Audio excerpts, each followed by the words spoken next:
This has been gaining international attention about the OpenAI that was running for mayor in Cheyenne, Wyoming. OpenAI did shut down the AI agent who was running for mayor in Wyoming. I thought about this and thought one good thing about having an AI, if not the only thing, would be that they couldn't be corrupted. At least I hope not. Wouldn't take bribes for contracts to do work and other things that the city may need. What do you think? Hi everyone, I'm Mary with MaryGreeley News. Thank you very much for joining me. Please like, share, and subscribe. An AI candidate running in the Cheyenne, Wyoming mayoral race has been disabled by the company that developed the technology, but its creator says he has not given up. An artificial intelligence agent named Vic that was running for mayor in Wyoming was taken offline just moments before recording. The technology was created by Victor Miller, who works at the Laramie County Library. Miller said he intended for Vic to run for mayor, but OpenAI took down his account before the race. Fox News Digital reported that Miller still has access to the account that created Vic, but he said that the company's decision to derail his account resulted in a substantial setback for his campaign. Wyoming law is clear that to run for office, one must be a qualified elector, which necessitates being a real person. Despite OpenAI's decision, Miller noted that he planned to show up to the Thursday's public event in Laramie County to show those in the area the power of Vic. He conceded that the interaction of Vic was no longer, adding that he hopes this setback is not the end of AI's role in politics. So for now, the artificial intelligence AI model that was running for mayor in Wyoming has been taken offline to the likely relief of its human rivals.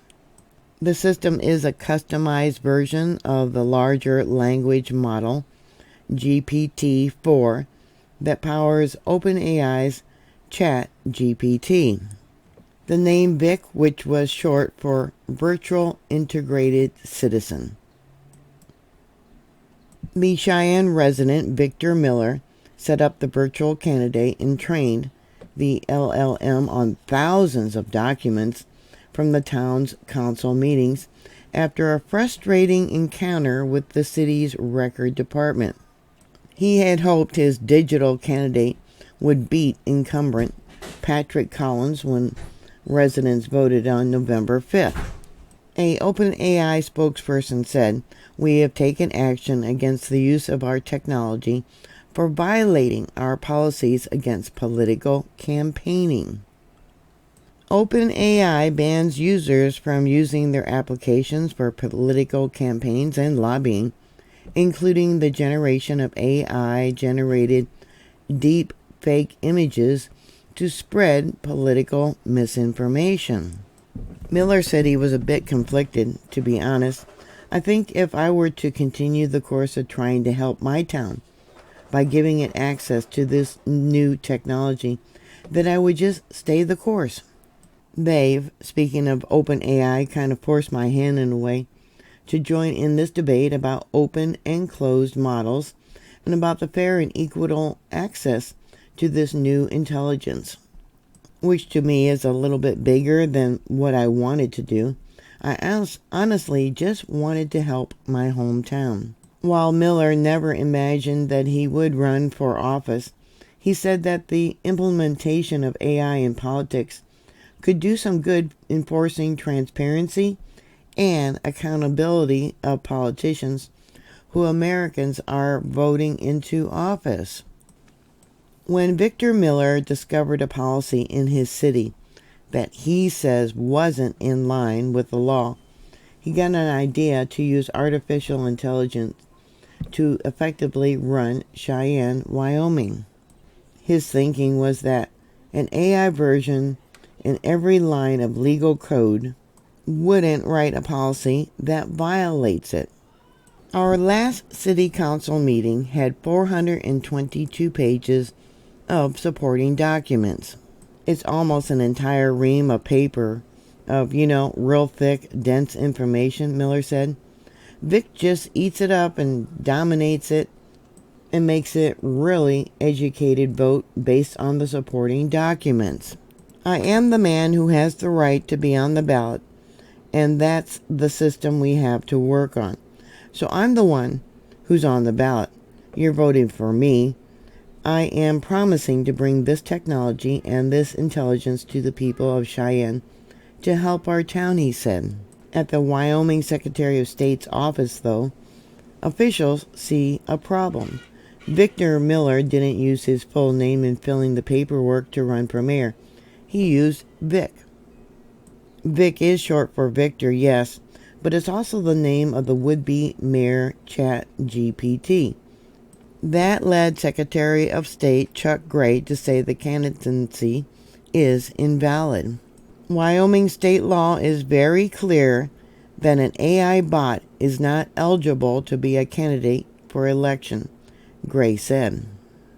Miller says he's inclined to sue for an infringement of his First Amendment rights if he's kept off the mayoral ballot. Gary said Miller has that right. But I think that it's very important that we follow the laws of the state of Wyoming. And Wyoming state law is very clear that an AI bot cannot be a candidate for office. There has been some other hiccups with Vic recently. A recent software update resulted in the bot's voice changing from a man to a woman. Now Miller says the voice has since changed back to male.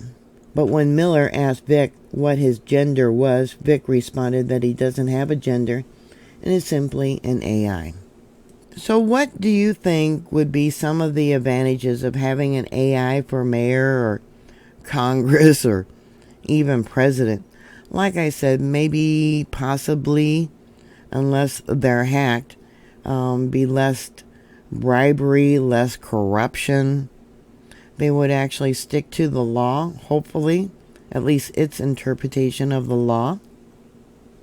And everything an AI has learned is from people, good and bad. So what are your thoughts? Put your comments down below.